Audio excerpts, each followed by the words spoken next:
بسم اللہ الرحمن الرحیم۔ آج کی اس ویڈیو میں ہم امیر المومنین حضرت امام علی ابن ابی طالب علیہ السلام کی شہادت کے متعلق چند فکرے بیان کریں گے۔ امیر المومنین حضرت امام علی علیہ السلام اس ماہ رمضان میں باری باری اپنی اولاد اور عبداللہ بن جعفر کے یہاں روزہ افطار فرماتے۔ آپ علیہ السلام کی غذا خانہ بہت کم ہو چکی تھی۔ جب پوچھا جاتا تو آپ علیہ السلام فرماتے، میں چاہتا ہوں کہ جب میں دنیا سے اٹھوں تو خالی پیٹ اٹھوں۔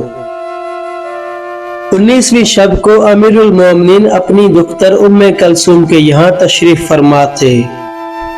انہوں نے جو کی 2 روٹیاں، 1 پیالہ دودھ اور نمک آپ علیہ السلام کی خدمت میں پیش کیا۔ آپ علیہ السلام نے کھانے کو دیکھا تو فرمایا، میں نے یہ کبھی گوارا نہیں کیا کہ دسترخوان پر بیک وقت 2 چیزیں ہوں۔ چنانچہ آپ علیہ السلام نے دودھ کا پیالہ ہٹا دیا اور نمک کے ساتھ چند لقمے تناول فرما لیے۔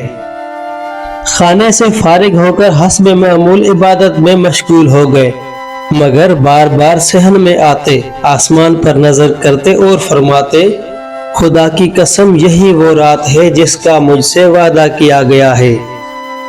آپ علیہ السلام کرب و اضطراب کی حالت میں سورہ یاسین کی تلاوت فرماتے، کبھی انا للہ و انا الیہ راجعون کہتے اور کبھی فرماتے، پروردگار میری موت کو بابرکت قرار دے۔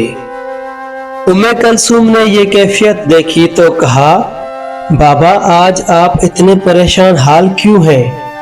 فرمایا، بیٹی آخرت کی منزل درپیش ہے۔ ام کلثوم کی آنکھوں میں آنسو آ گئے۔ کہا، بابا جان آج آپ مسجد میں تشریف نہ لے جائیں، جعدہ بن ہیرہ موجود ہیں، انہیں حکم دیجئے کہ وہ نماز پڑھا دیں۔ فرمایا، قضاء الہی سے بچنے کی کوئی صورت نہیں ہے۔ ابھی کچھ رات باقی تھی کہ ابن شبہ موزن نے حاضر ہو کر نماز کے لیے عرض کیا۔ امیر المومنین علیہ السلام اٹھ کھڑے ہوئے اور جب صحن کھانا میں آئے تو گھر میں پلی ہوئی بطخوں نے چیختے چلاتے ہوئے اپنی منکاروں سے آپ کا دامن تھام لیا۔ امام حسن علیہ السلام نے جب انہیں ہٹانا چاہا تو آپ علیہ السلام نے فرمایا، انہیں ان کے حال پر چھوڑ دو، ممکن ہے کچھ دیر کے بعد شیون و ماتم کی آوازیں بلند ہوں۔ پھر آپ علیہ السلام نے ام کلثوم سے فرمایا، بیٹی یہ بے زبان جانور ہیں، ان کے آب و دانہ کا خیال رکھنا۔ جب آپ علیہ السلام دروازے کے قریب پہنچے تو پٹکا کمر میں کس کر باندھا اور 2 شعر پڑھے جن کا مفہوم یہ ہے، موت کے لیے کمر کس لو اس لیے کہ موت آنے والی ہے، جب موت تمہارے سامنے ہو تو بے تابی کا مظاہرہ نہ کرو۔ اس کے بعد آپ علیہ السلام مسجد میں تشریف لائے، چند رکعتیں نماز کی پڑھی اور تعقیبات سے فارغ ہوئے تو خون ریز سحر نمودار ہو چکی تھی۔ گلدستہ اذان پر کھڑے ہو کر آپ علیہ السلام نے اذان دی۔ یہ آپ علیہ السلام کی آخری اذان تھی جو مسجد سے بلند ہوئی اور کوفہ کے ہر گھر میں سنی گئی۔ اذان کے بعد آپ علیہ السلام مسجد میں سوتے ہوئے لوگوں کو بیدار کرنے لگے۔ انہی میں ابن ملجم لعین بھی موجود تھا جو اندھا پڑا سو رہا تھا۔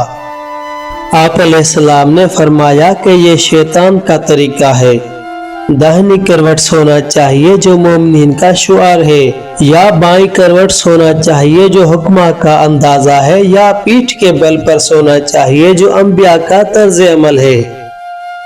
لوگوں کو بیدار کرنے کے بعد آپ علیہ السلام محراب عبادت میں کھڑے ہو گئے اور جب نافلہ صبح کی پہلی رکعت کے سجدے سے سر اٹھایا تو شعیب بن بحیرہ نے آپ علیہ السلام پر تلوار سے حملہ کیا، مگر تلوار ستون مسجد سے ٹکرائی۔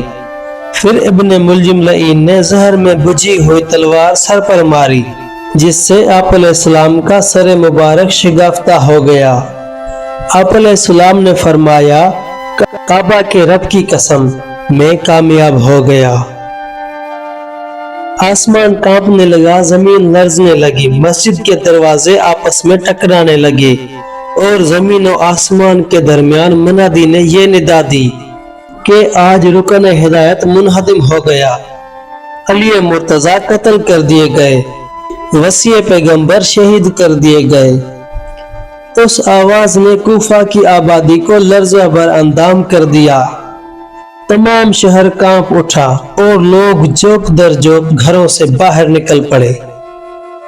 امام حسن اور امام حسین علیہ السلام سراسیمہ یعنی بے چین و پریشان حال مسجد کی طرف دوڑے، جہاں لوگ پھوٹ پھوٹ کر رو رہے تھے۔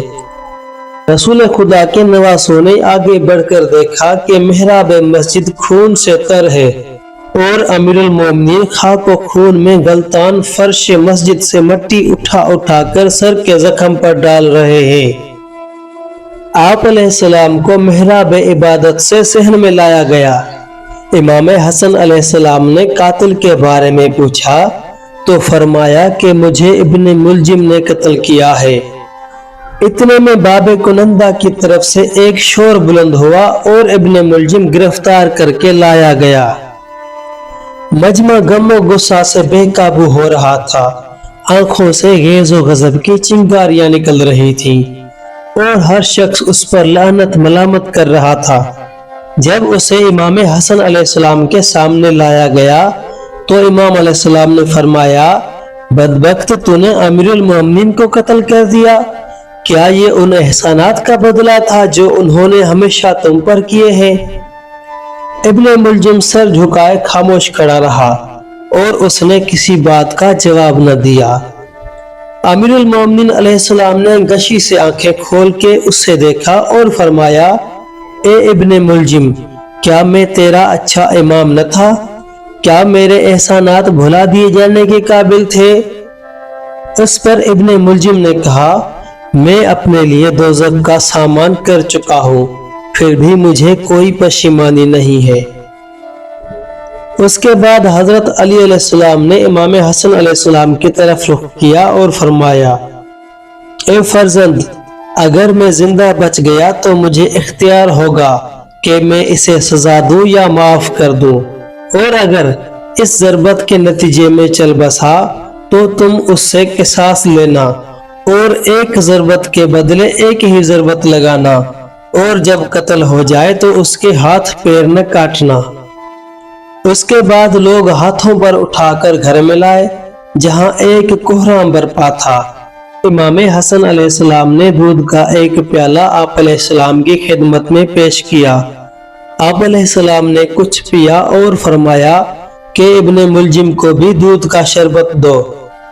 اس عرصے میں شہر بھر کے طبیب جمع ہو گئے تھے، ان میں ماہر جراح اسیر بن عمرو سکونی بھی تھا۔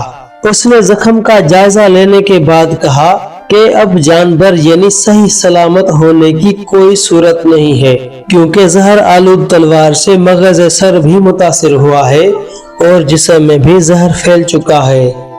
19ویں اور 20ویں کی رات انتہائی کرب و اضطراب کے عالم میں گزری، اور جب 20ویں ماہ رمضان کی رات کا 2/3 حصہ گزر چکا تو آپ علیہ السلام کی حالت دگرگوں ہو گئی۔